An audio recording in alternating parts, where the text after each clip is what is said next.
అంటే రాజ్యాంగ స్ఫూర్తి ఏమిటి? అది. రాజ్యాంగ విధానం ఏమిటి? దాని ప్రకారంగా మనం నడుచుకుంటూ ఉంటే హ్మ్. ఇవన్నీ కూడా చాలా సులభంగా అర్థమవుతాయండి. అవును. లేకపోతే దీంట్లో కొన్ని అపోహలు బయలుదేరే ప్రమాదం ఉంది. అవును. అండ్ ఇవాళతో మనకి ప్రభుత్వం అంతం కాదు కదా! అవునండి. ఇది నిరంతరం జరిగే ప్రక్రియ. అవునండి. ఇవాళ ఒక ముఖ్యమంత్రి ఈ విధంగా తీసుకున్న నిర్ణయాల్ని హ్మ్. ఒక విధంగా మనం పరిశీలన చేస్తే హ్మ్. రేపు ఇంకో ముఖ్యమంత్రికి ఇదే జరుగుతుంది. ఒక మంత్రికి జరుగుతుంది. అవునండి. ఒక అధికారికి జరుగుతుంది. ఇవాళ ఈ రాజకీయ ఉద్దేశం కావచ్చు, ఏదైనా కావచ్చు, కారణాలు కావచ్చు. అలాంటివి ఈ ఆ, శిక్షా స్మృతిలోకి చేరకూడదు. అదండి. అది కొంచెం జాగ్రత్త వహించాలి.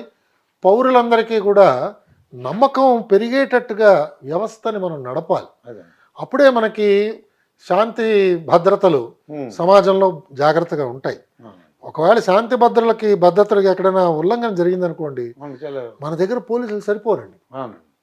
4 కోట్ల మంది జనాభా. హ్మ్. మన దగ్గర ఉండేది పోలీసులు ఎంతమంది అండి? మా అయితే 1,00,000-2,00,000 మంది ఉంటారు. అంతే. ఎలా సరిపోతారు? హ్మ్. ఇప్పుడు వీళ్ళందరూ తుపాకీలు పట్టుకుని వీధుల్లోకి వచ్చి కాల్చలేరు కదా! అవును. కాబట్టి ఆ పరిస్థితి రాకుండా హ్మ్. ప్రభుత్వం హ్మ్. మనకి అలాంటి సిగ్నల్స్ వెళ్ళాలండి. అదండి. న్యాయబద్ధంగా జరుగుతున్న చర్యలు, హ్మ్. పూర్తిగా చట్టానికి ఎక్కడ ఉల్లంఘన జరగకుండా జరుగుతున్నది హ్మ్. ఈ పర్యవేక్షణ, పరిశీలన. అలాగే ఎవరైతే ఇన్వెస్టిగేట్ చేస్తున్నారో, అవును. కోర్టులో వాదనలు వినిపిస్తున్నారో, హ్మ్. వాళ్ళు పత్రికా ముఖంగా వచ్చి ఇంటర్వ్యూలు పెట్టడం ఏమిటి? హ్మ్. ఇది ఎక్కడా జరగలేదండి. ఎందుకంటే ఈ మధ్యనే సుప్రీంకోర్టు కూడా అవును. ఇది గర్హించిందండి. హ్మ్. ఇలా చేయకూడదు. హ్మ్.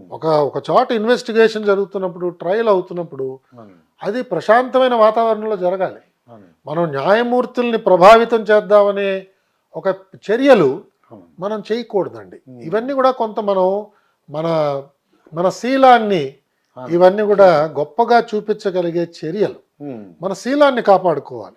అవును. శీలాన్ని ఎవరు కూడా శంకించకూడదు. అవును. ఇవాళ నడుపుతున్న పోలీస్ యంత్రాంగం, జిల్లా యంత్రాంగం, హ్మ్. అలాగే ఇతర ఈ ప్రిజన్స్లో అయితే ప్రిజన్స్, వీళ్ళందరూ కూడా హ్మ్. వాళ్ళ శీలాన్ని ఎవరు కూడా శంకించారనుకోండి, హ్మ్. అల్లకల్లోలం అయిపోతుందండి. హ్మ్. అలా జరగకుండా వాళ్ళు ప్రవర్తించాలి. హ్మ్. వాళ్ళ ఉద్దేశం ఏముండాలంటే హ్మ్. శిక్షార్హుడు అనే రుజువు అయ్యేంత వరకు కూడా హ్మ్. ఇతను నిర్దోషి అవును. అనే భావంతోనే మనం చేయాలి కదా. అవును. మన కోర్ట్స్ కూడా అదే చెప్తాయి కదా. అవును. హీఈస్ నాట్ గిల్టీ అవును. Till he's proved guilty. అంతవరకు ఈజ్ ఇన్నోసెంట్. హ్మ్. ఆ దృష్టితోనే మనం వ్యవహారం అంతా కూడా నడపాలి. హ్మ్. ఆ నిర్దోషిగా ఒకవేళ వచ్చారా సరే, ఓకే. లేదా దోషి అని తేలిందనుకోండి, హ్మ్. శిక్షణా స్మృతిలో ఏముందో దాని ప్రకారంగా శిక్షకు అర్హుడవుతాడు. అవును. ఆ విధంగా నడపాలండి. ఒకవేళ జగన్ గారు తలుచుకున్నారు అనుకోండి, అసలు ఇది వద్దులేండి వదిలేండి అంటే కూడా వదిలేసి ఉన్నాము. అలా ఉండదండి. ఎందుకంటే ముఖ్యమంత్రి గారికి ఒక పరిధి దాకానే హ్మ్. ఆయన ఇష్టం. అవును. దాని తర్వాత అది స్టేట్ ఇష్టం కదా. అవును. స్టేట్ పక్షాన ప్రాసిక్యూషన్ లాంచ్ అవుతుంది. హ్మ్. మనం చాలాసార్లు చూసాం, శిక్ష పడ్డ ఖైదీలకి హ్మ్. రాష్ట్ర ప్రభుత్వం రెమిషన్ ఇచ్చిందనుకోండి, అవును. అది కోర్టులో ప్రశ్నిస్తున్నారు కదా. అవును. ఏమండి, ఈయన ముద్దాయి అవును. ఇలా మర్డర్స్లో ఉన్నాడు, హ్మ్. ఇతనికి గవర్నమెంట్ అలా ఇస్తోంది అని మళ్ళా పౌరులు వెళ్ళి ప్రశ్నిస్తున్నారు. అవును. కోర్టులు మళ్ళీ దాన్ని తప్పు పడుతున్నాయి. హ్మ్. కాబట్టి ఒక శిక్ష ఎవరైనా చేస్తే హ్మ్. దాన్ని రుజువు అయితే అవును. తప్పకుండా ఆ శిక్షకు వాళ్ళు అర్హులేనండి. కొంతమంది జగన్ దగ్గర గారు వర్క్ చేసిన తర్వాత 60 ఇయర్స్ రిటైర్ అయిన తర్వాత కూడా వాళ్ళు ఎక్స్టెన్షన్ తీసుకున్నారు సార్. ఆహా, మా ఫ్రెండ్ ఇద్దరు ఒకడు ఉన్నారు, అతను జే మురళి అని. అలాగండి. ఆయన కూడా ఎక్స్టెన్షన్ తీసుకున్నారు. అవునండి. అంటే మీలాంటి వాళ్ళకి ఇంట్రెస్ట్ లేదనిపిస్తుంది నాకు చూస్తుంటే. అంటే అది అల్టిమేట్గా నా సామర్థ్యం మీద ఆయనకి నమ్మకం ఉండాలి. అది. హ్మ్. ఆయనకి నమ్మకం లేదనుకోండి, హ్మ్. ఎలా ఉంచుకుంటాడు ఆయన? ఎందుకంటే అది వ్యక్తిగత నిర్ణయం. హ్మ్. సో ఆయనకి వ్యక్తిగతంగా నాతో పొసగలేదు, అది. నేను పనికిరాని అనిపించింది ఆయనకి. హ్మ్. వెరీ గుడ్, ఆయన కావాల్సిన వాళ్ళు ఆయన పెట్టుకుంటాడు. అంటే ఆయన చెప్పినట్టు మీరు చేసేయడం కుదరదంటారా సార్? ఆయన ఏం అంటే చెప్తుంది? అంటే ఇవన్నీ కూడా బాగా నలిగిన అంశాలే. అవునండి. నాకు ఒక రకమైన బ్యాక్గ్రౌండ్ ఉంది, హ్మ్. ఒక ట్రైనింగ్ ఉంది, అవును. కొన్ని ఉద్దేశాలు ఉన్నాయి, అవును. కొన్ని లక్షణాలు నేను ముందు నుంచి పాటిస్తూ వచ్చాను, అవును. అసలు మీ దగ్గరికి రావడానికి భయపడతారు అందరూ. నాకు చాలా మంది తెలుసు. కొన్ని విలువలు పాటిస్తున్నాం. ఆయన దగ్గరికి వెళ్ళకంటారా బాబు, ఆ ఫైల్ అక్కడికి కానీ అంటుంటారండి. అంటే మనం అంటే ప్రభుత్వం దగ్గర జీతం తీసుకుని హ్మ్. ఈ విధమైన హోదా ఇచ్చి ప్రభుత్వం నడిపిస్తున్నప్పుడు హ్మ్. మా తల్లిదండ్రులు నా నుంచి ఆశించింది కానీ, అవును. మా గురుదేవులు నా దగ్గర నుంచి ఆశించేది కానీ, హ్మ్. నా మిత్రులు నా దగ్గర నుంచి ఆశించేది కానీ, నాకు పాఠాలు నేర్పించిన సీనియర్స్, నాకంటే ముందు సర్వీస్లో చేరి రిటైర్ అయిన వాళ్ళు, వాళ్ళందరి దగ్గర నేను రేపు తల ఎలా ఎత్తుకుని నడుస్తానండి. మనం జీవించినంత కాలం కూడా చక్కగా హాయిగా ఆనందంగా జీవించాలి. రాత్రి పడుకోగానే నిద్ర పట్టాలి. అది 1 year 2 years ఎక్స్టెన్షన్ గురించి చెప్పినట్టు కల్లా మీరు చేయలేరు. నాకు నాకు అవసరం అనిపించలేదండి. నాకు ఎవరు ఆఫర్ కూడా చేయలేదు. నాకేమీ ఎవరు ఆఫర్ చేయలేదు. నేను నవంబర్ ఎండ్ కల్లా మా ఇంటికి వచ్చేసాను. ఏప్రిల్లో ఎలాగో రిటైర్ అయ్యేవాడిని. సో అంటే ఒక సుమారు 4-5 నెలలు ముందు వచ్చేసాను. 4 నెలలు 5 నెలలు హాఫ్ పే లీవ్ కింద లీవ్ తీసుకున్నాను. 4-5 నెలలు ఇంట్లో హాయి కూర్చున్నాను. గ్రంథాలు చదువుకున్నాను. ఏదో నాకు తోచిన పూజలు, నా పద్ధతులు నా ప్రకారంగా జీవించాను. అంటే మీ కుటుంబ సభ్యులు ఎవరు చెప్పినట్టు చేసేయచ్చు కదా, ఇంకా 6 నెలలే కదా, డబ్బులు లేదు. అంటే ఇప్పుడు జనరేషన్ వాళ్ళు ఏంటారంటే వాళ్ళు అనుకున్న మాట అనమాట, ఆయన చెప్పినట్టు నడుచుకుంటే బోల్డ్ కోట్లు లేదు. నాకు ఒక్కరు కూడా అలా చెప్పలేదండి. ప్రత్యేకంగా మా భార్యని ఒకవేళ తీసుకుంటే, వాళ్ళ నాన్నగారు కూడా చాలా చాలా గొప్ప నైతిక విలువలు ఆయన పాటించారు జీవితంలో. సామాన్యమైన జీవితం వాళ్ళు నడుపుతున్నారు ఇవాళ. ఆయన కూడా కేంద్ర ప్రభుత్వంలో కార్యదర్శి స్థాయికి వెళ్ళి రిటైర్ అయ్యారు. కానీ ఎక్కడ ఆయన చేయి చాచి అడిగిన దాఖలాలు లేవు. నిబద్ధతకి ఆయన చెప్పింది పేరు. మరి అలాంటి ఇంట్లోంచి వచ్చింది మా ఆవిడ. సో మా ఆవిడ కూడా ఎప్పుడైనా ఇబ్బంది కలిగితే ఆవిడ నాకేమీ ఇబ్బంది కలిగించలేదండి. అనేక రోజులు మేము ఇంచుమించుగా పస్తూ ఉండి పడుకున్న పరిస్థితులు నాకు అనుభవం అయ్యాయి. ప్రధాన కార్యదర్శిగా చేసి హైదరాబాద్కి వచ్చిన తర్వాత ఇంచుమించుగా ఆ స్థితిలోనే నేను జీవించానండి. ఎందుకంటే half pay leave. Half pay అంటే పెన్షన్లో హాఫ్ వచ్చేది నాకు. అంటే ఒక 50,000 60,000తో ఒక ఇల్లంతా నడపడం అంటే ఎంత కష్టమో మీకు తెలుస్తుంది. కానీ నడిపేవాళ్ళం, ఉన్న దాంతోనే సర్దుకునేవాళ్ళం. ఒకవేళ పంచపక్ష పరమాణాలు తినలేకపోతే ఏదో మనకి తోచింది ఏదో చేసేది. మా ఆనందం, మేము హాయిగా జీవించాం. ఎవరి దగ్గరికి వెళ్ళి దేహి అని అడగలేదు. నేను హాయిగా, ఆవిడ నాకు పూర్తిగా సహకరించింది. నాకు గొప్ప స్ఫూర్తినిచ్చింది. నన్ను ఎక్కడా కూడా తప్పు పట్టలేదు. అడిగింది ఏమైందని, వివరాలని చెప్పాను. ఏ సంఘటన జరిగినప్పుడైనా ఆవిడికి తెలియపరచవలసిన విషయాలని తెలియపరిచేవాడిని. ఎక్కడ ఆవిడ ఆందోళన పడలేదు. ధైర్యంగా ఉండమని చెప్పేది. ఆ విధంగానే మా పిల్లలు కూడా అంతే. మా అబ్బాయి కానీ మా అమ్మాయి కానీ వాళ్ళు ఎవరు కూడా మాకు ఇలాంటి సౌకర్యాలు కావాలి, మేమేదో పుట్టినప్పటి నుంచి ఐఏఎస్ ఆఫీసర్ పిల్లలు కాబట్టి మేమేదో పెద్ద పెద్ద ఇంపోర్టెడ్ కార్స్లో ట్రావెల్ చేయాలి అని అలాంటిది ఎక్కడా కూడా వాళ్ళు ఏం మాట్లాడలేదు.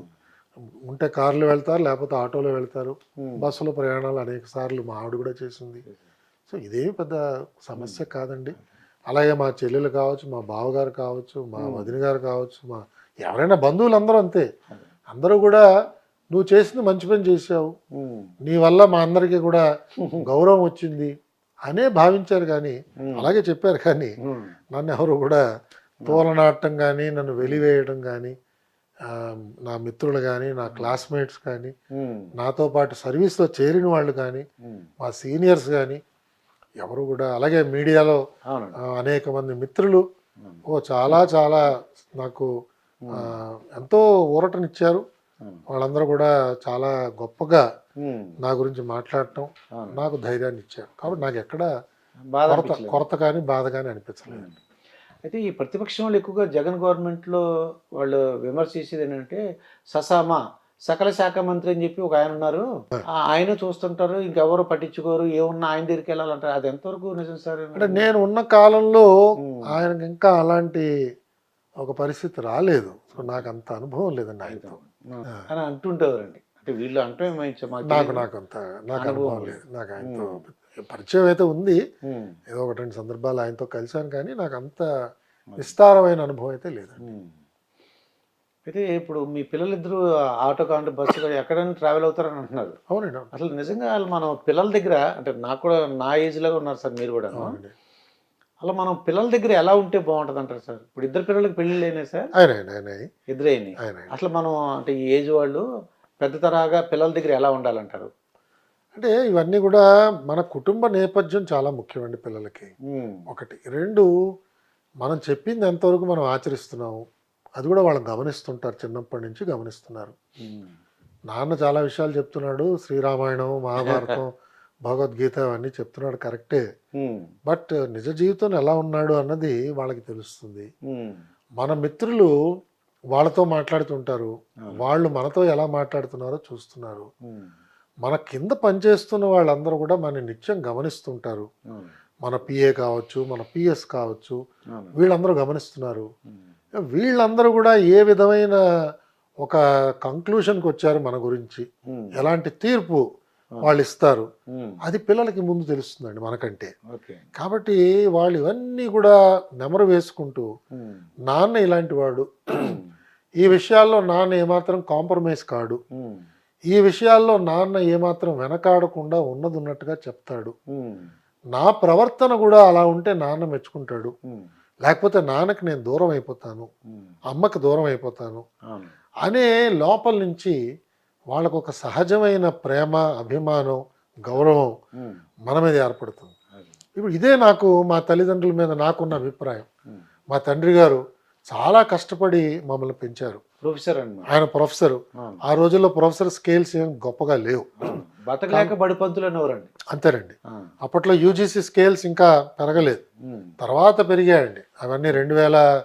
2009, 10 ఆ సమయానికి వచ్చేప్పుడు పెరిగాయి. మా నాన్నగారు 94లోనే కాలం చేశారు. సో ఆ సమయంలో కాలేజ్ ఇన్స్పెక్షన్కి వెళితే ఒక 50 రూపాయలు వచ్చేది. ఈ ఇండియన్ ఎక్స్ప్రెస్లో ఏమన్నా ఒక ఆర్టికల్ రాస్తే 50 రూపాయలు, 30 రూపాయలు వచ్చేది. అలాంటి వాటిని చేసి ఆ డబ్బు సంపాదించి మా ముగ్గురికి చదువులకి హాస్టల్స్కి పంపించి, వాళ్ళ ఉండే ఇల్లు దాన్ని అసహజంగా ఒక పోర్షన్ని దాంట్లో తయారు చేసి ఆ పోర్షన్ ఏమో అద్దెకిచ్చి ఆ డబ్బులు కూడా మిగిల్చి మాకు చదువుకి వినియోగించేవారు. మా అమ్మగారు ఆ మెట్ల గదిలో దాన్ని వంట కింద మార్చుకుని, ఆ మెట్ల గది అంటే మీకు తెలుసు కదా, మెట్లు ఇలా వెళ్తుంటుంది, తల తగులుతుంటుందండి. ఎప్పుడు తగిలేదు తల, ఎందుకంటే దాని కిందే ఆవిడ పెట్టుకునే పచ్చళ్ళు కానీ, పప్పులు కానీ, తిరగమూత డబ్బాలు కానీ అవన్నీ అక్కడ ఉండేవి. సో ప్రతిసారి వంగి తీసుకుంటున్నప్పుడు తల తగిలేదు. అలాంటి దెబ్బలన్నీ కూడా ఓర్చి మన పిల్లలు ఏదో ప్రయోజకులు అవుతారు, వృద్ధిలోకి వస్తారు అని పెంచారు. సో ఆ విలువలు మనలో న్యాచురల్లీ నాటుకుంటాయి కదా, మనం ఆచరించిన పద్ధతి మన పిల్లల్లో నాటుకుంటాయి. సో మనమే డెమాన్స్ట్రేట్ చేయగలిగితే మన కుటుంబంలో మన విలువల గురించి, మనం వేరే గుణపాఠాల పిల్లలకి ఏం చెప్పక్కర్లేదు, వాళ్ళు కూడా ఆటోమేటిక్గా అలాగే తయారవుతారు. మనం సాయంకాలం అవ్వగానే మనకు కావలసిన మధుర పదార్థాల కోసం పరిగెత్తుకుని, దానికోసం వేరే వేరే ఆలోచనలు చేసి, వేరే అలవాట్లు ఏమన్నా చేసుకుని, చెడు మార్గాలంబడి మనం ప్రయాణం చేస్తూ, బయటికి మాత్రం కపటంతో నటిస్తూ ఒకవేళ ఇలా ప్రవర్తించామనుకోండి, వాళ్ళ ప్రవర్తన కూడా అలాగే ఉంటుందండి. మన ముందు అన్ని బాగానే ఉంటారు, మన వెనకాల చేయవలసిన పనులు చేస్తారు. కాబట్టి నేను తల్లిదండ్రులందరినీ కూడా బహుశా